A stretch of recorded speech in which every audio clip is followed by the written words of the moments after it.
चैतन्य प्रभु नित्यानंद श्री अद्वैत गदाधर श्रीवासादि गौर भक्तवृंद हरे कृष्ण कृष्ण कृष्ण हरे हरे हरे राम राम राम हरे हरे। ओम नमो भगवते वासुदेवाय। ओम नमो भगवते वासुदेवाय। ओम नमो भगवते വാസുദേവായ. ഹരേ കൃഷ്ണ. എല്ലാവർക്കും ഒരിക്കൽ കൂടി ഭഗവത്ഗീത ഓവർവ്യൂവിന്റെ 12ാമത്തെ ദിവസത്തിലേക്ക് സ്വാഗതം.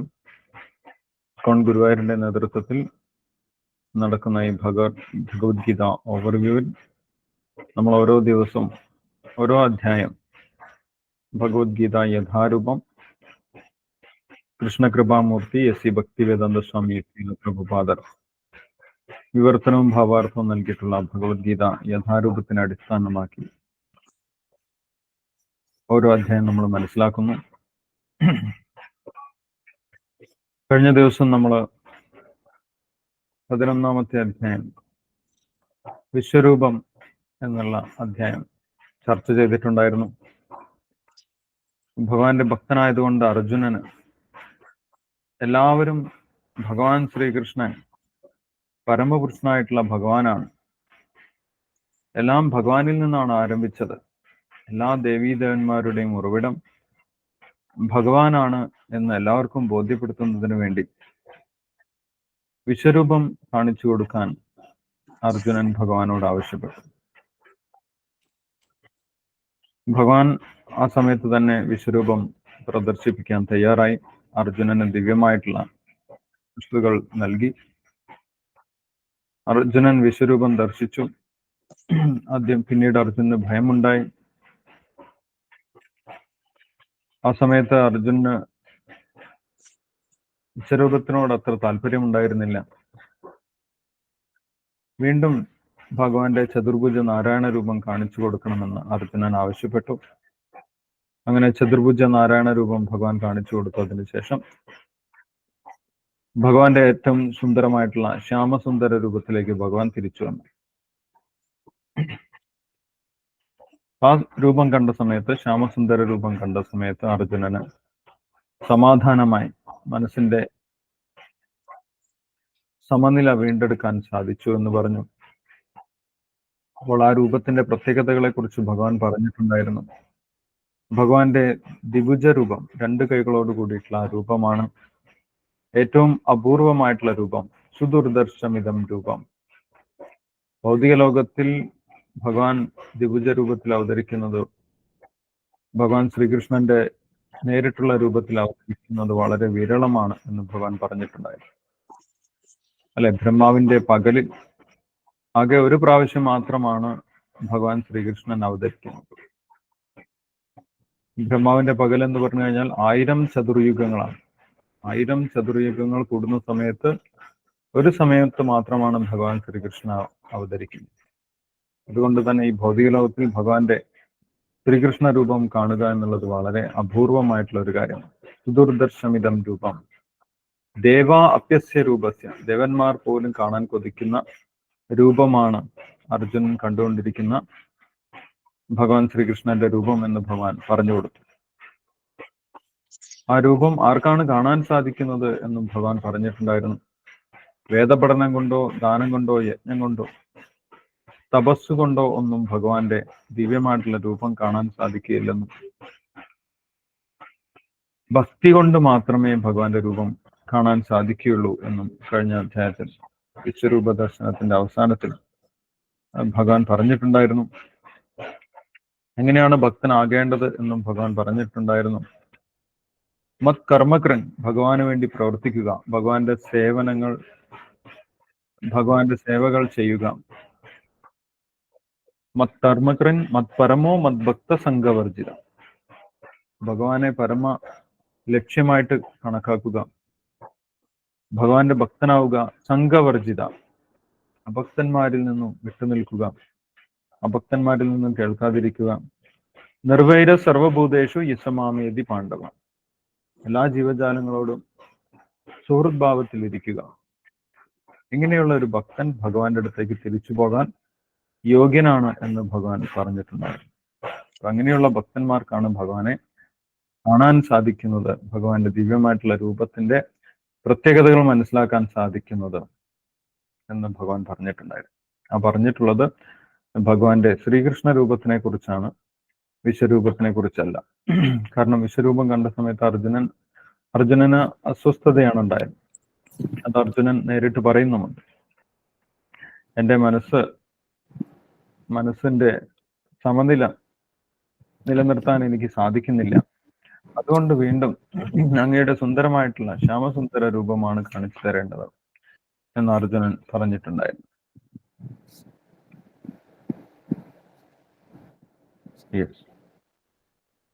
അപ്പോൾ കഴിഞ്ഞ അധ്യായത്തിന്റെ അവസാനം ഭഗവാൻ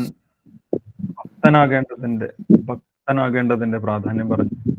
ഭക്തന് മാത്രമേ ഭഗവാനെ മനസ്സിലാക്കാൻ സാധിക്കുള്ളൂ, ഭഗവാന്റെ രൂപം ദർശിക്കാൻ സാധിക്കുകയുള്ളൂ എന്ന് ഭഗവാൻ പറഞ്ഞിട്ടുണ്ടായിരുന്നു. ആ ഭക്തിയോഗത്തിന്റെ വിശദീകരണമാണ് ഈ അധ്യായത്തിൽ ഭഗവാൻ പറയുന്നത്.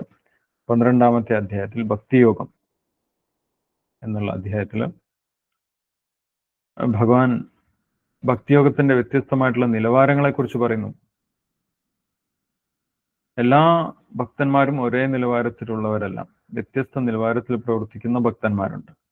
അപ്പൊ ആ ഭക്തിയിലേക്ക് പടിപടിയായിട്ട് നമ്മൾക്ക് എങ്ങനെ കയറിപ്പോകാം, ആ ഭക്തിയുടെ വ്യത്യസ്തമായിട്ടുള്ള നിലവാരങ്ങൾ എന്തൊക്കെയാണ്, അതേപോലെ ഭഗവാൻ ഇഷ്ടപ്പെട്ട ഭക്തന്മാർ ആരൊക്കെയാണ്, ആ ഭക്തന്മാരുടെ സ്വഭാവ സവിശേഷതകൾ എന്തൊക്കെയാണ്, ഇതെല്ലാം ഭഗവാൻ പറഞ്ഞു കൊടുക്കുന്നുണ്ട് ഈ അധ്യായത്തിൽ. നമുക്ക് നോക്കാം. ഈ അധ്യായത്തിനെ നമ്മൾക്ക് മനസ്സിലാക്കുന്നതിന് വേണ്ടി 3 ഭാഗമാക്കി തിരിക്കാം. ചെറിയ അധ്യായമാണ്, 20 ശ്ലോകങ്ങളാണ് ഈ അധ്യായത്തിലുള്ളത്. അദ്ദേഹത്തിന്റെ പേര് ഭക്തിയോഗം എന്നാണ്. 12ാം അധ്യായം ഭക്തിയോഗം, 20 ശ്ലോകങ്ങളാണുള്ളത്. ഈ അധ്യായത്തിനെ നമ്മൾക്ക് മനസ്സിലാക്കുന്നതിന് വേണ്ടി 3 ഭാഗമാക്കി തിരിക്കാൻ സാധിക്കും. ആദ്യത്തെ ഭാഗം 1 മുതൽ 7 വരെയുള്ള ശ്ലോകങ്ങൾ. 1 മുതൽ 7 വരെയുള്ള ശ്ലോകങ്ങളിൽ പറയുന്നത് ഭഗവാൻ ശ്രീകൃഷ്ണന്റെ അതീന്ദ്രിയ രൂപത്തെ ഉപാസിക്കുന്നവരാണ് വ്യക്തിശൂന്യവാദികളെക്കാൾ ഉന്നതർ എന്നും ഭഗവാൻ പ്രഖ്യാപിക്കുന്നുണ്ട്. ഭഗവാൻ ശ്രീകൃഷ്ണന്റെ അതീന്ദ്രിയ രൂപത്തെ ഉപാസിക്കുന്നവരാണ് വ്യക്തിശൂന്യവാദികളെക്കാൾ ഉന്നതരായിട്ടുള്ളത് എന്ന് പറയും. അതെന്താണെന്ന് നമുക്ക് നോക്കാം. 2ാമത്തെ ഭാഗം 8 മുതൽ 12 വരെയുള്ള ശ്ലോകങ്ങൾ. 8 മുതൽ 12 വരെയുള്ള ശ്ലോകങ്ങൾ ഭക്തിയോഗത്തിലെ വ്യത്യസ്ത പടവുകളെ കുറിച്ച് ഭഗവാൻ പറയുന്നുണ്ട്. ഭക്തിയോഗത്തിലേക്ക് പ്രവേശിക്കുന്നതിന് നമ്മളെ സഹായിക്കുന്ന വ്യത്യസ്തമായിട്ടുള്ള പടവുകൾ ഭഗവാൻ പറഞ്ഞു തരുന്നുണ്ട് 8 മുതൽ 12 വരെയുള്ള ശ്ലോകങ്ങളിൽ. 3ാമത്തെ ഭാഗം 13 മുതൽ 20 വരെയുള്ള ശ്ലോകങ്ങളാണ്. 13 മുതൽ 20 വരെയുള്ള ശ്ലോകങ്ങളിൽ കൃഷ്ണന് പ്രിയപ്പെട്ടവരാകുന്നതിനുള്ള യോഗ്യതകൾ ഭഗവാൻ പറഞ്ഞു തരുന്നു. ഭഗവാന് പ്രിയപ്പെട്ടവരാകുന്നതിനുള്ള യോഗ്യതകൾ, ഭഗവാൻ എങ്ങനെയുള്ള ഭക്തന്മാരെയാണ് ഇഷ്ടം, ഭക്തന്മാരിൽ ഭഗവാൻ പ്രതീക്ഷിക്കുന്ന സ്വഭാവങ്ങൾ എന്തൊക്കെയാണ്, ആ കാര്യങ്ങളൊക്കെ അവസാനത്തെ ഭാഗത്ത് ഭഗവാൻ പറയുന്നുണ്ട് 13 മുതൽ 20 വരെയുള്ള ശ്ലോകങ്ങൾ. അപ്പൊ ഇങ്ങനെ 3 ഭാഗമായിട്ട് നമുക്ക് ഈ അദ്ദേഹത്തിനെ തിരിക്കാൻ സാധിക്കും. ഏതൊക്കെ ഭാഗമാണെന്ന് ക്ലിയർ ആണോ?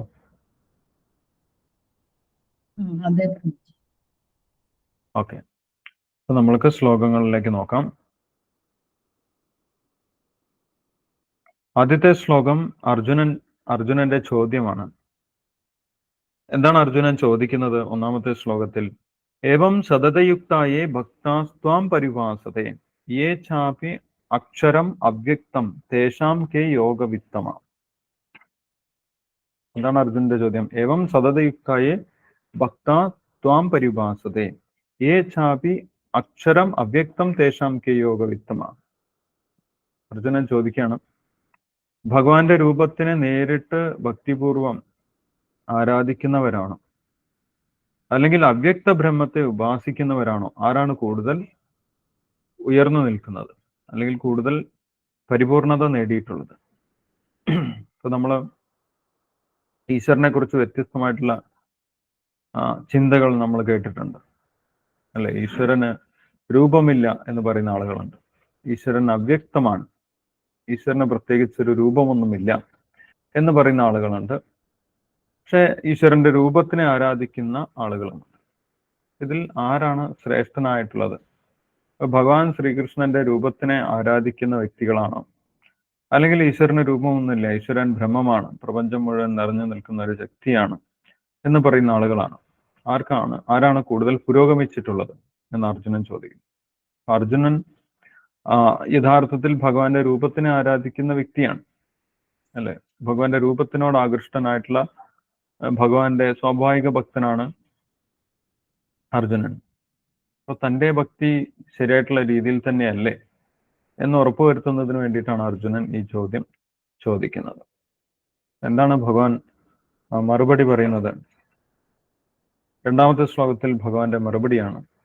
വളരെ വ്യക്തമായിട്ട് ഭഗവാൻ പറയുന്നുണ്ട്, മയാവേശ്യ മനോയേമാം നിത്യയുക്ത ഉപാസതേ ശ്രദ്ധയാ പരയോപേത തേമേ യുക്തതമോ മത. നേരിട്ട് ഭഗവാന്റെ രൂപത്തിനെ ആരാധിക്കുന്ന, ഭഗവാന്റെ രൂപത്തിൽ ആകൃഷ്ടരായിട്ടുള്ള ഭക്തന്മാരാണ്, അങ്ങനെ ഭഗവാനെ ഉപാസിക്കുന്നവരാണ് ഉന്നതരായിട്ടുള്ളത്, അവരാണ് ഏറ്റവും ശ്രേഷ്ഠരായിട്ടുള്ളത് എന്ന് ഭഗവാൻ പറയുന്നു. ശ്രദ്ധയാ പരയോപേത തേമേ യുക്തതമോ മത. മയ്യാവേശ്യ മനോയമം, ഭഗവാന്റെ രൂപത്തിൽ ആകൃഷ്ടരായി ഭഗവാനെ നിത്യമായിട്ട് ഉപാസിക്കുന്ന വ്യക്തികളാണ്, അങ്ങനെയുള്ള ഭഗവാന്റെ നേരിട്ടുള്ള ഭക്തന്മാർ തന്നെയാണ് ഏറ്റവും പരിപൂർണത നേടിയിട്ടുള്ള ഭക്തന്മാരെന്ന് ഭഗവാൻ പറയുന്നു. ഇപ്പൊ ഭഗവാന്റെ രൂപത്തിനെ ആരാധിക്കുന്നവരാണ് ഏറ്റവും പെർഫെക്റ്റ് ആയിട്ടുള്ള ഭക്തന്മാരെന്ന് ഭഗവാൻ പറയും. അല്ലാതെ ഭഗവാന് രൂപമില്ല എന്ന് പറയുന്നവരല്ല. ഭഗവാന് രൂപമില്ല എന്ന് പറയുന്നത് ഈശ്വര സാക്ഷാത്കാരത്തിന്റെ ഏറ്റവും താഴ്ന്ന പടിയാണ്. ഭാഗവതത്തിൽ വളരെ വ്യക്തമായിട്ട് പറയുന്നുണ്ട് അല്ലെ. ഈശ്വര സാക്ഷാത്കാരം ഒറ്റയടിക്കല്ല നമ്മൾക്കുണ്ടാകുന്നത്. ഈശ്വരനെ കുറിച്ച് വ്യത്യസ്ത നിലവാരത്തിലാണ് നമ്മൾ മനസ്സിലാക്കുന്നത്. അതിൽ ആദ്യത്തെ പടിയാണ് ബ്രഹ്മമായിട്ട് മനസ്സിലാക്കുന്നത്. രൂപമില്ലാത്ത പ്രപഞ്ചം മുഴുവൻ നിറഞ്ഞു നിൽക്കുന്ന ബ്രഹ്മമാണ് ഈശ്വരൻ എന്ന് മനസ്സിലാക്കുന്നത് ആദ്യത്തെ നിലവാരമാണ്. വദന്തി തത്വവിദസ്തത്വം യജ്ഞാനം അദ്വയം ബ്രഹ്മേതി പരമാത്മേതി ഭഗവാൻ ഇതി ശബ്ദത. ആദ്യം ബ്രഹ്മമായിട്ട് മനസ്സിലാക്കും, പിന്നീട് ഭഗവാനെ പരമാത്മാവായിട്ട് മനസ്സിലാക്കും.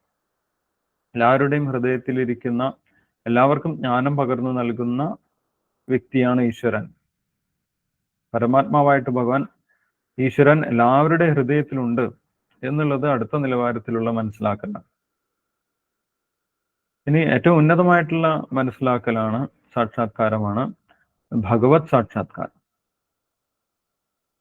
ഭഗവത് സാക്ഷാത്കാരത്തിൽ നമ്മൾ മനസ്സിലാക്കുന്നത് ഭഗവാൻ ഒരു വ്യക്തിയാണ് എന്നുള്ളതാണ്. ഭഗവാൻ ഒരു വ്യക്തിയാണ്. ഭഗവാനും തൻ്റെതായിട്ടുള്ള ലീലകളുണ്ട്, ഭഗവാനും ഇഷ്ടാനിഷ്ടങ്ങളുണ്ട് അല്ലെ. ഒരു വ്യക്തിയാക്കുമ്പോൾ ഇഷ്ടാനിഷ്ടങ്ങൾ ഉണ്ടാകും. അപ്പം അങ്ങനെയുള്ള ഒരു വ്യക്തിയാണ് ഭഗവാൻ എന്നുള്ളതാണ് ഏറ്റവും ഉന്നതമായിട്ടുള്ള സാക്ഷാത്കാരം. അദ്ദേഹത്തിന് സ്വന്തമായിട്ടുള്ള അതീന്ദ്രിയ രൂപമുണ്ട്. ഇതെല്ലാം ഭഗവാന്റെ കൂടുതൽ വിശദീകരണങ്ങളാണ്.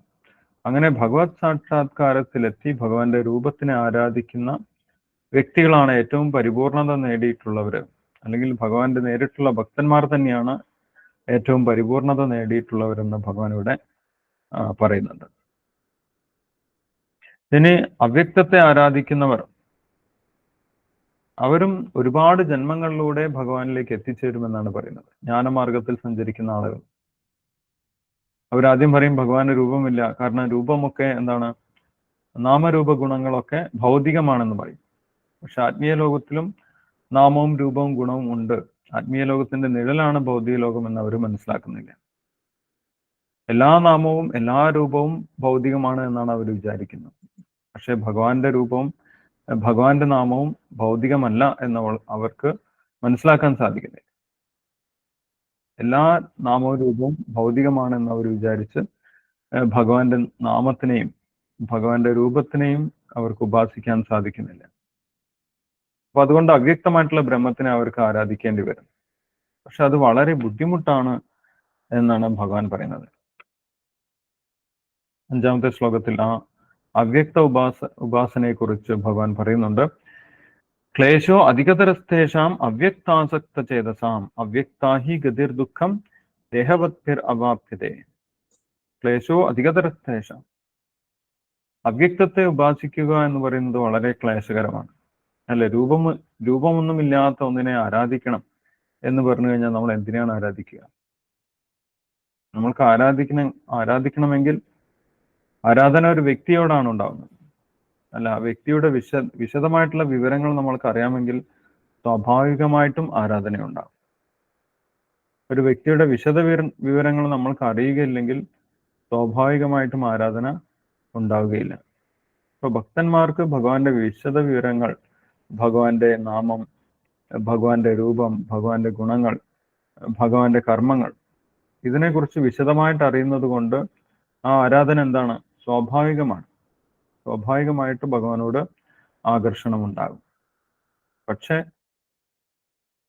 അവ്യക്ത ഉപാസകർക്ക് ആ സ്വാഭാവികമായിട്ടുള്ള ആരാധന ഉണ്ടാവുകയില്ല. അവർക്ക് ഭഗവാൻ അവ്യക്തമാണ്.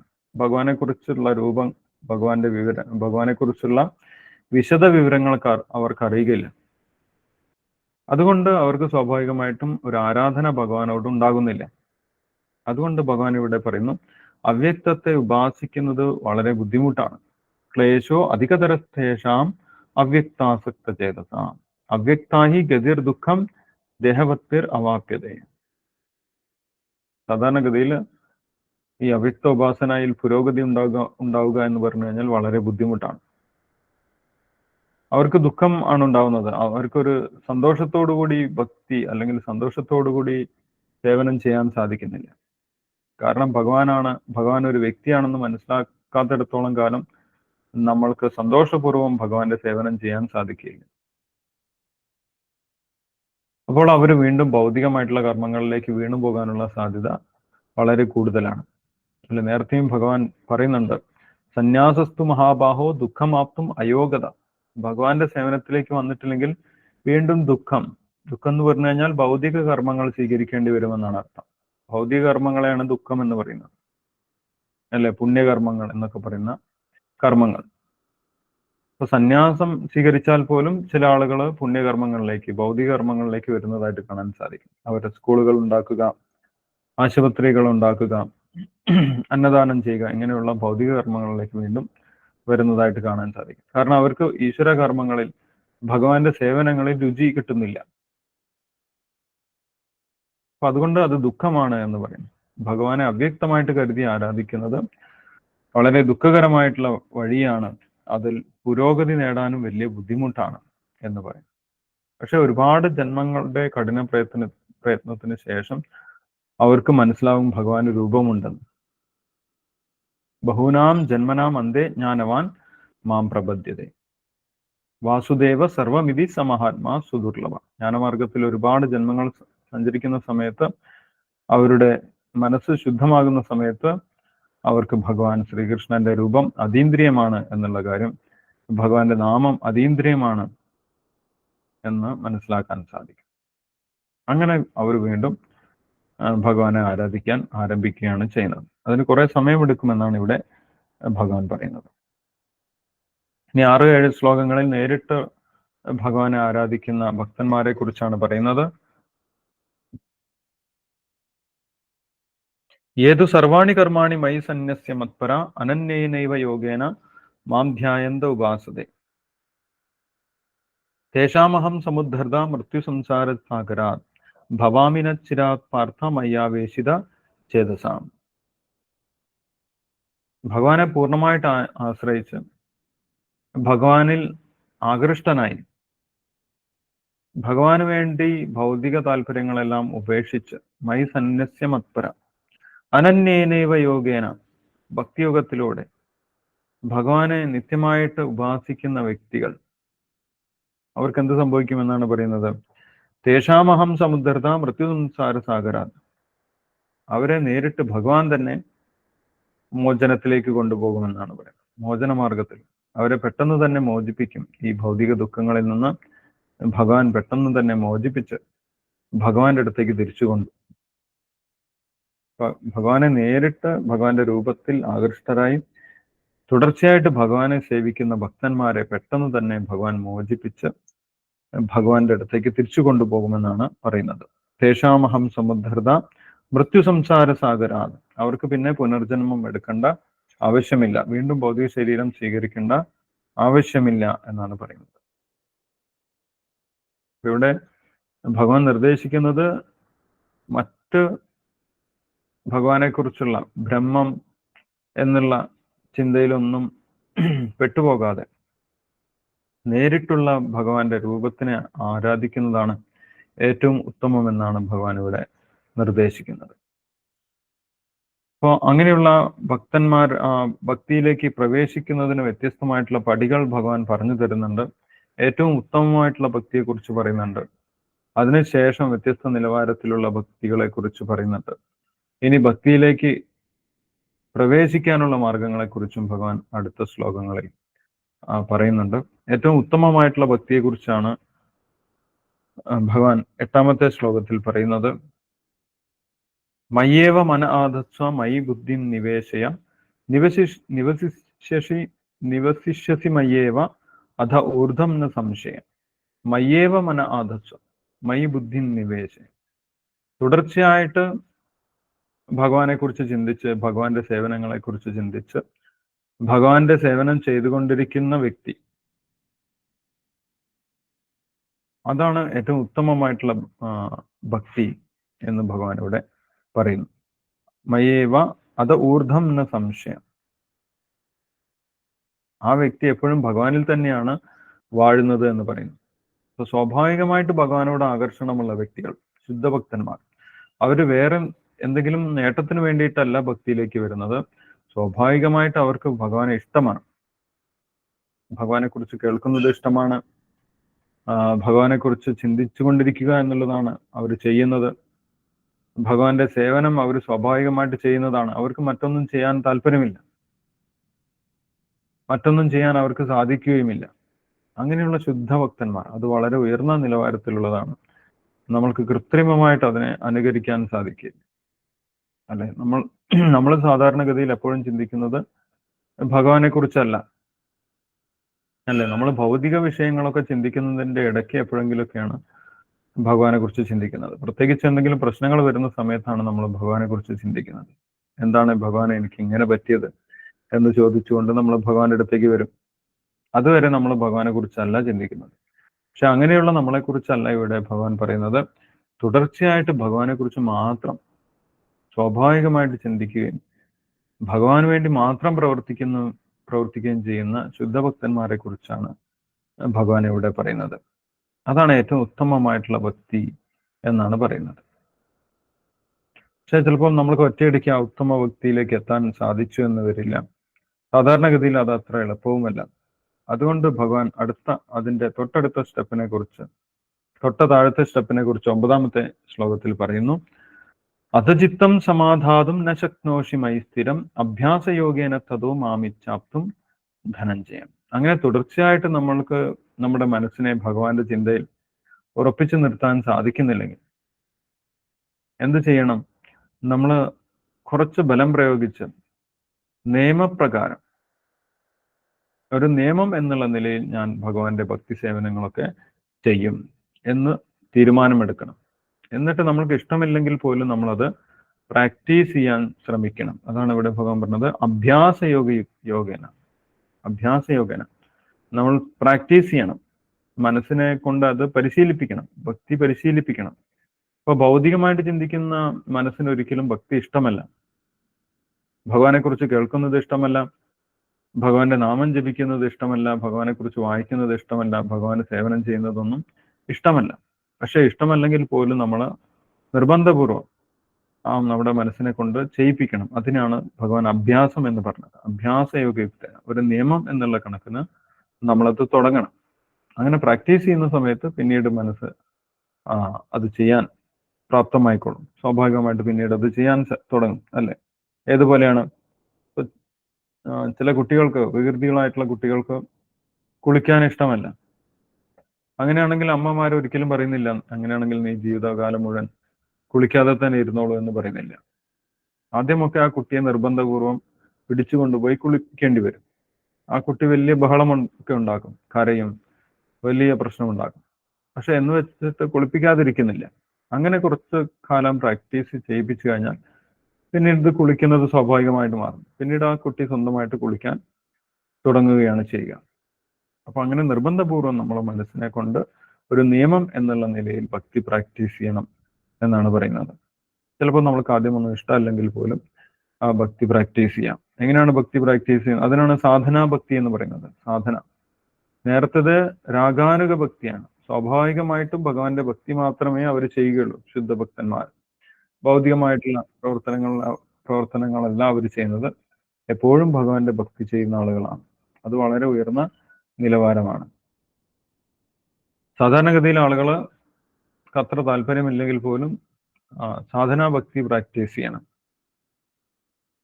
അതെങ്ങനെയാണ് ചെയ്യുന്നത്? നേരത്തെ എല്ലാ ദിവസവും നേരത്തെ എഴുന്നേൽക്കുക, ഭഗവാൻ ആരതി ചെയ്യുക, ഭഗവാനെ മംഗളാരതി ചെയ്യുക, അതിനുശേഷം ഭഗവാന്റെ നാമം ജപിക്കുക. ഇത്രമാല ഞാൻ ജപിക്കും, ദിവസവും ഇത്രമാല ജപിക്കും എന്ന് ഒരു കണക്ക് വെച്ചുകൊണ്ട് സംഖ്യാപൂർവകം. അല്ല, ചില ആളുകൾ പറയാറുണ്ട് ഞാൻ എപ്പോഴും ഭഗവാന്റെ നാമം ജപിച്ചുകൊണ്ടിരിക്കുന്നുണ്ട്. എപ്പോഴും നമ്മൾ നാമം ജപിക്കുന്നില്ല എന്നുള്ളതാണ് സത്യം, അല്ലെ? നമ്മുടെ മനസ്സ് നമ്മളെ പറ്റിക്കുകയാണ്. എപ്പോഴും ഞാൻ നാമം ജപിക്കുന്നുണ്ട്. അതെന്തിനു വേണ്ടിയിട്ടാണ്? മനസ്സിന് മറ്റെന്തെങ്കിലുമൊക്കെ ചിന്തിച്ചുകൊണ്ടിരിക്കണം. അതിൻ്റെ ഇടയിൽ ഒരു ഡിസ്റ്റർബൻസ് ആണ് ഈ നാമജപം. അതുകൊണ്ട് മനസ്സ് പറയും ഞാൻ എപ്പോഴും ഭഗവാന്റെ നാമം ജപിക്കുന്നുണ്ടല്ലോ, അതുകൊണ്ട് എണ്ണീട്ടൊന്നും ജപിക്കേണ്ട ആവശ്യമില്ല എന്ന് പറയും. അത് മനസ്സിന്റെ ഒരു ട്രിക്കാണ്. അപ്പം അതുകൊണ്ടാണ് ആചാര്യന്മാർ പറയുന്നത് സംഖ്യാപൂർവകം, സംഖ്യ കൊണ്ട് തന്നെ ജപിക്കണം, മാല ഉപയോഗിച്ച് ജപിക്കണം. അപ്പോൾ പിന്നെ മനസ്സിന്റെ ട്രിക്കൊന്നും നടക്കുകയില്ല. അപ്പോൾ ഞാൻ എല്ലാ ദിവസവും ഒരു മാല ജപിക്കാം. ഒരു മാല എന്ന് പറഞ്ഞു കഴിഞ്ഞാൽ 108 പ്രാവശ്യം, അല്ലെങ്കിൽ 2 മാല ജപിക്കാം, അല്ലെങ്കിൽ ദീക്ഷ എടുത്ത ഭക്തന്മാരെ പോലെ മിനിമം 16 മാലെങ്കിലും ജപിക്കാം എന്ന് പറഞ്ഞിട്ട് ഒരു സങ്കല്പമെടുത്ത് ഭക്തി പ്രാക്ടീസ് ചെയ്യുന്നതിനെയാണ് ഇവിടെ ഭഗവാൻ പറയുന്നത് അഭ്യാസയോഗേന തതോ മാമിച്ചാപ്തും ധനഞ്ജയ. അങ്ങനെ രാവിലെ എഴുന്നേൽക്കുക, ഭഗവാൻ ആരതി ചെയ്യുക, ഭഗവാന്റെ നാമം ജപിക്കുക, ഭഗവാന് നിവേദ്യമുണ്ടാക്കി ഭഗവാന് സമർപ്പിക്കുക, ആ പ്രസാദം കഴിക്കുക. ഇങ്ങനെ ഭക്തിയോഗത്തിന്റെ നിയമങ്ങളൊക്കെ അനുസരിച്ച് ജീവിക്കുക. അത് ഭക്തിയോഗത്തിന്റെ മറ്റൊരു സ്റ്റെപ്പാണ്.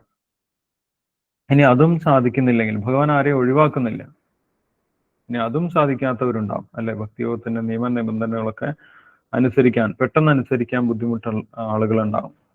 അപ്പൊ അവർക്ക് വേണ്ടി ഭഗവാൻ എന്താണ് പറയുന്നത്? 10ാമത്തെ ശ്ലോകത്തിൽ ഭഗവാൻ പറയുന്നുണ്ട് അഭ്യാസേ അപി അസമർത്ഥോസി മത്കർമ്മ പരമോ ഭവ മദർത്ഥം അഭികർമാണി കുർവൻ സിദ്ധിം അവാപ്സ്യസി. ഭക്തിയോഗത്തിന്റെ നിയമങ്ങൾ അനുസരിക്കാൻ ബുദ്ധിമുട്ടുണ്ടെങ്കിൽ ഭഗവാന് വേണ്ടി കർമ്മം ചെയ്യുക എന്നാണ് പറയുന്നത്. ഭഗവാന്റെ സേവന കർമ്മങ്ങളിലൊക്കെ പങ്കെടുക്കുക. നമ്മൾ സത്സംഗങ്ങളൊക്കെ പോയി കഴിഞ്ഞാൽ അവിടെ ഭഗവാന് വേണ്ടി ഒരുപാട് സേവന കർമ്മങ്ങൾ നമ്മൾക്ക് ലഭിക്കും, അല്ലെ? ഭഗവാന്റെ ക്ഷേത്രം വൃത്തിയാക്കുക, ഭഗവാന്റെ പാത്രങ്ങൾ കഴുകി വൃത്തിയാക്കുക, കുക്കിങ്ങിന് സഹായിക്കുക, നിലം വൃത്തിയാക്കുക, ഭക്തന്മാർക്ക് പ്രസാദം വിതരണം ചെയ്യുക, നാമസങ്കീർത്തനത്തിൽ പങ്കെടുക്കുക. ഇതൊക്കെ വ്യത്യസ്തമായിട്ടുള്ള ഭഗവത് സേവന കർമ്മങ്ങളാണ്. സത്സംഗങ്ങളിൽ പോയി കഴിഞ്ഞാൽ നമ്മൾക്ക് ഭഗവാന്റെ സേവന കർമ്മങ്ങളൊക്കെ ലഭിക്കും. ആ സേവന കർമ്മങ്ങളിൽ പങ്കെടുക്കുക എന്നാണ് ഭഗവാൻ പറയുന്നത്. നേരിട്ട് എല്ലാ ഭക്തിയോഗ നിയമങ്ങൾ അനുസരിക്കാത്തവർക്കും ഈ സേവന കർമ്മങ്ങളിൽ പങ്കെടുക്കാൻ സാധിക്കും. പുസ്തക വിതരണത്തിൽ പങ്കെടുക്കുക, ഇതൊക്കെ ചെയ്യാൻ സാധിക്കും. ഇനി അതിനും സാഹചര്യമില്ലാത്ത ആളുകളാണ്. ചില ആളുകൾക്ക് സത്സംഗത്തിൽ പോകാൻ സാധിക്കില്ല. ചില ആളുകൾ മറ്റ് വിഭാഗങ്ങളിൽപ്പെട്ട ആളുകൾ ഉണ്ടായിരിക്കും. ക്ഷേത്രങ്ങളിലേക്ക് പോകാൻ പാടില്ല എന്ന് പറയുന്ന വിലക്കുന്ന വിഭാഗത്തിൽപ്പെട്ട ആളുകൾ. അവരെന്ത് ചെയ്യും? അങ്ങനെയാണെങ്കിൽ അവരോട് ഭഗവാൻ പറയുന്നത് അധേതത് 11ാമത്തെ ശ്ലോകത്തിൽ അധേതത് അപ്യശക്തോസി കർത്തും മദ്യോഗമാശ്രിത സർവകർമ്മ ഫലത്യാഗം തദക്കുരു യഥാത്മ. അവർക്ക് എന്ത് ചെയ്യാൻ സാധിക്കും? അവർക്ക് അവരുടെ കർമ്മങ്ങളിൽ തുടരാം. അവരുടെ കർമ്മത്തിന്റെ ഒരു ഫലം, കർമ്മഫലത്തിന്റെ ഒരു ഭാഗം ഭഗവാന്റെ സേവനത്തിനായിട്ട് വിനിയോഗിക്കാം, അല്ലെ?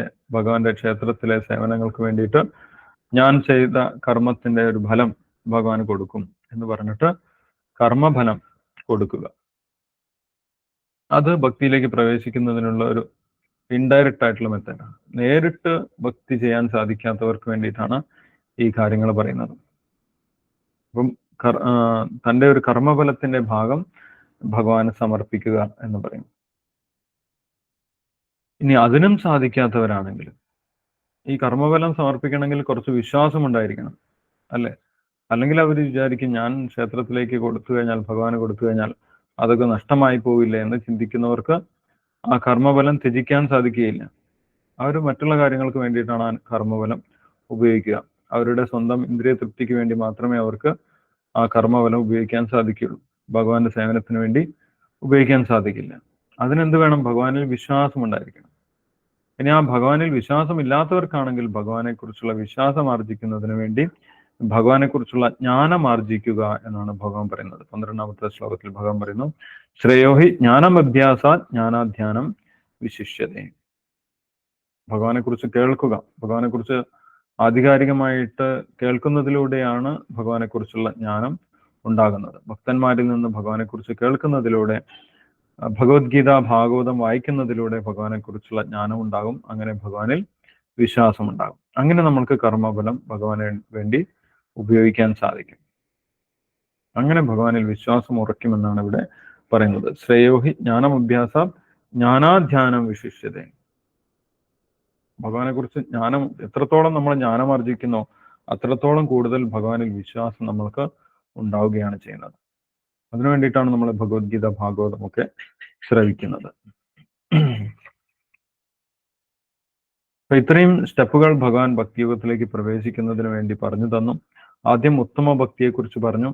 ഉത്തമ ഭക്തി ഇല്ലെങ്കിൽ നമ്മൾ നിയമപ്രകാരം ഭക്തിയോഗം പരിശീലിക്കണമെന്ന് പറഞ്ഞു.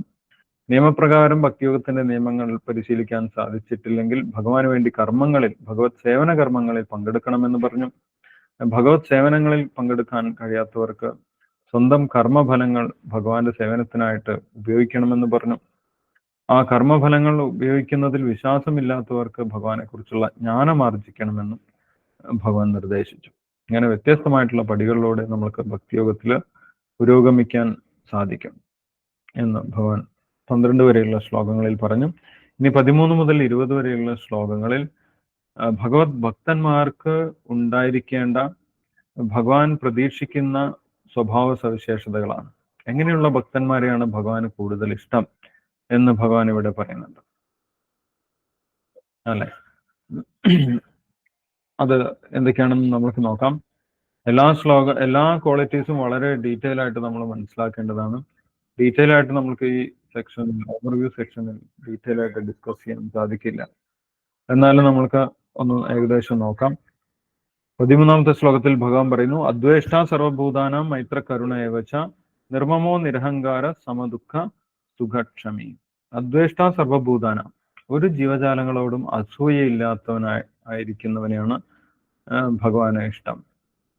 അദ്വേഷ്ട സർവഭൂതാനം, അസൂയ ഭഗവാന് തീരെ ഇഷ്ടപ്പെടാത്ത ഒരു ക്വാളിറ്റിയാണ്. ഭഗവാൻ പല സമയത്തും പറയുന്നുണ്ട് അനസൂയവേ. അസൂയയില്ലാത്തത് കൊണ്ടാണ് അർജുനന് ഭഗവാനെ കുറിച്ച് പറഞ്ഞു കൊടുക്കുന്നത് എന്ന് ഭഗവാൻ പറയുന്നുണ്ട്. അപ്പൊ അദ്വേഷ്ട എന്ന് പറയുന്നത് ഒരു ജീവജാലകളോടും ദ്വേഷമില്ലാത്ത, അസൂയയില്ലാത്തവനായിട്ടിരിക്കുക. മൈത്ര കരുണ ഏവച, എല്ലാവരോടും മൈത്രഭാവത്തിലിരിക്കുക, മൈത്രി ഭാവത്തിലിരിക്കുക.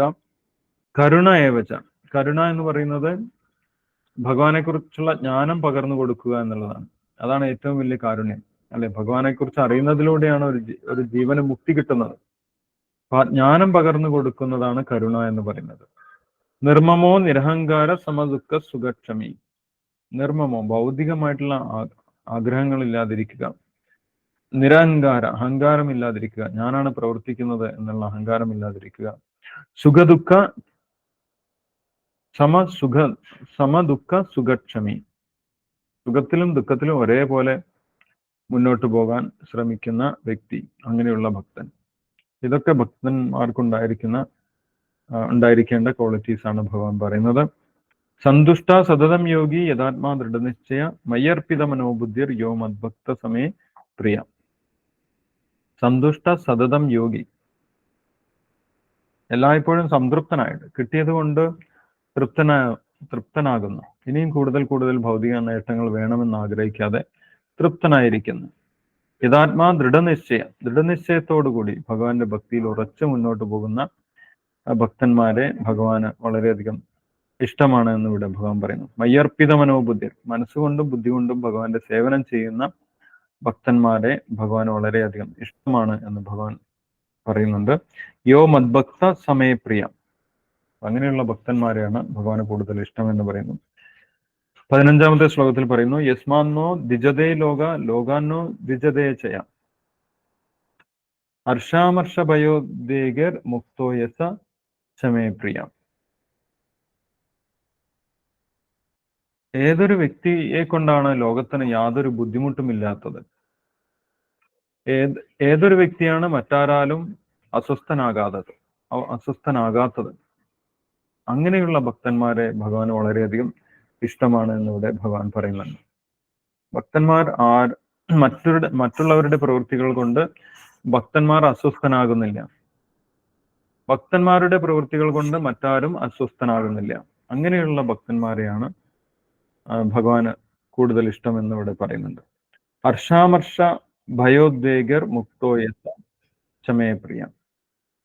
ഭൗതികമായിട്ടുള്ള ഹർഷം, ഭൗതിക നേട്ടത്തിൽ അതിയായിട്ടുള്ള ആനന്ദം, അതേപോലെ അമർഷം, ഭൗതിക കാര്യങ്ങൾ സംഭവിക്കുമ്പോൾ, എന്തെങ്കിലും കോട്ടങ്ങൾ സംഭവിക്കുമ്പോൾ വലിയ ദുഃഖം, ഇതൊന്നുമില്ലാതെ അതിൽ നിന്നൊക്കെ മുക്തനായിട്ടുള്ള ഭക്തന്മാരെയാണ് ഭഗവാന് കൂടുതൽ ഇഷ്ടം എന്നിവിടെ ഭഗവാൻ പറയുന്നുണ്ട്.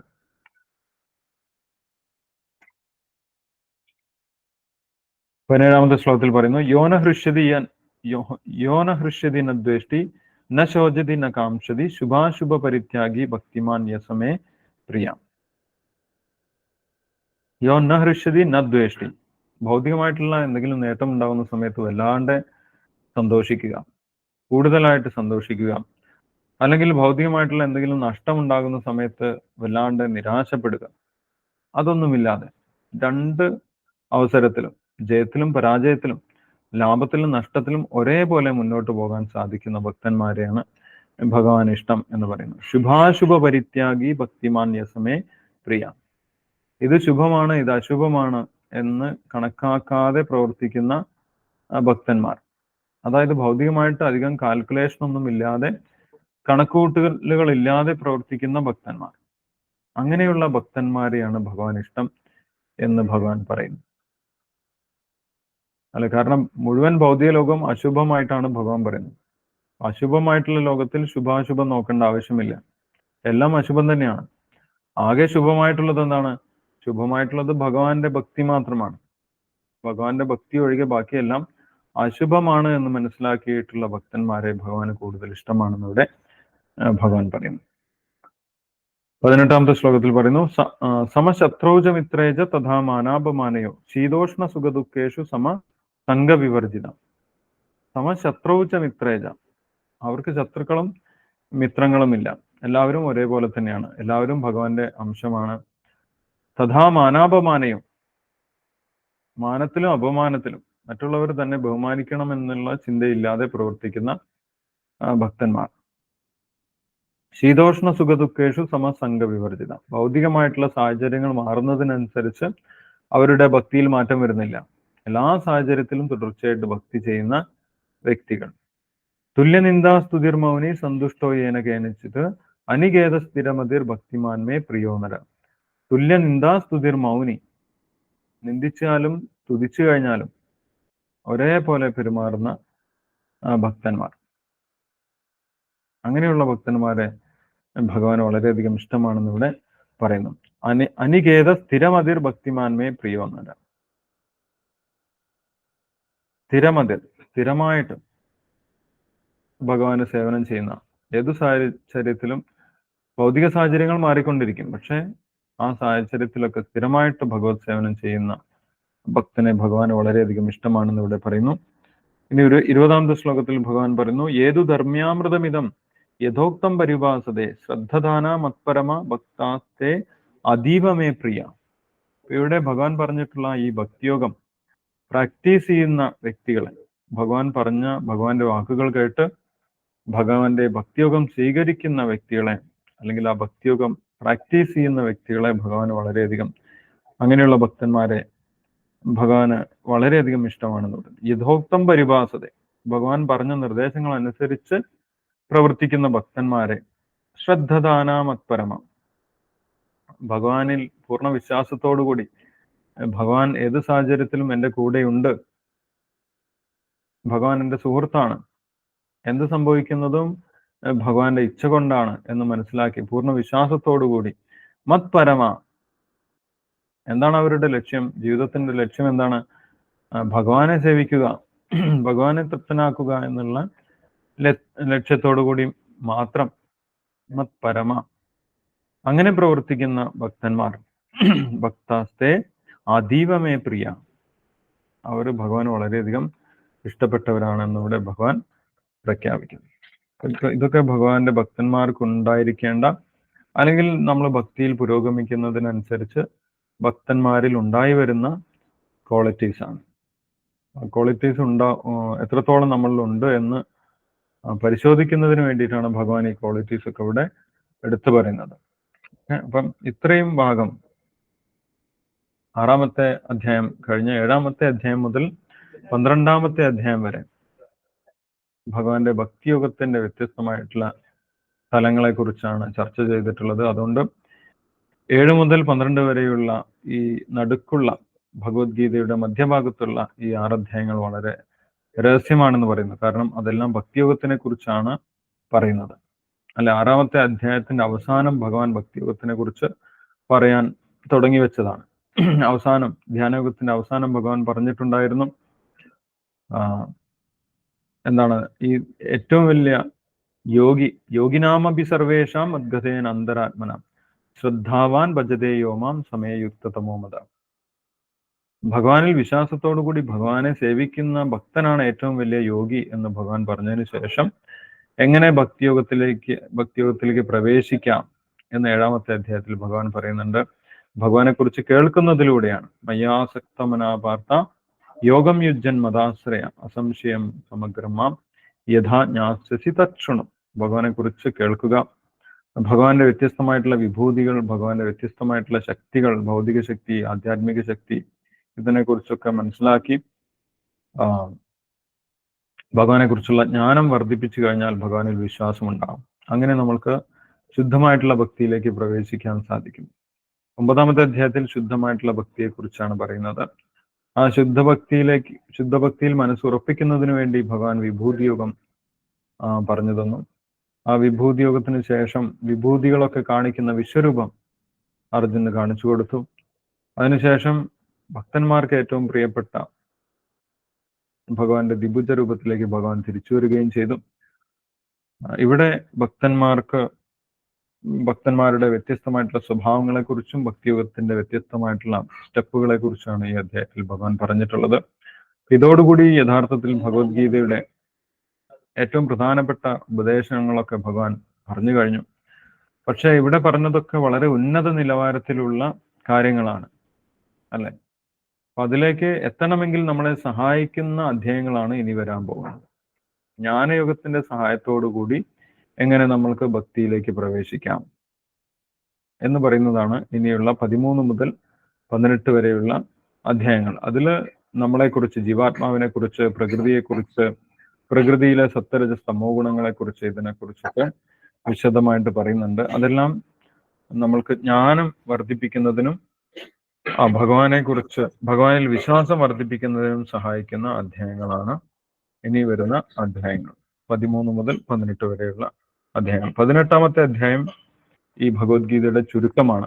അതിൽ ഇതുവരെ പറഞ്ഞ എല്ലാ കാര്യങ്ങളും വീണ്ടും ചുരുക്കി പറയുന്നുണ്ട് 18-ാമത്തെ അധ്യായത്തിൽ. അപ്പൊ ഇനി നമുക്ക് അടുത്ത ദിവസം മുതൽ ആ കാര്യങ്ങൾ കേൾക്കാൻ സാധിക്കും. ഇപ്പോൾ പറഞ്ഞതിൽ എന്തെങ്കിലും സംശയങ്ങളുണ്ടെങ്കിൽ നമുക്ക് ഡിസ്കസ് ചെയ്യാം. ഈ അധ്യായത്തിൽ പറഞ്ഞതിൽ എന്തെങ്കിലും സംശയങ്ങളുണ്ടെങ്കിൽ ഡിസ്കസ് ചെയ്യാം.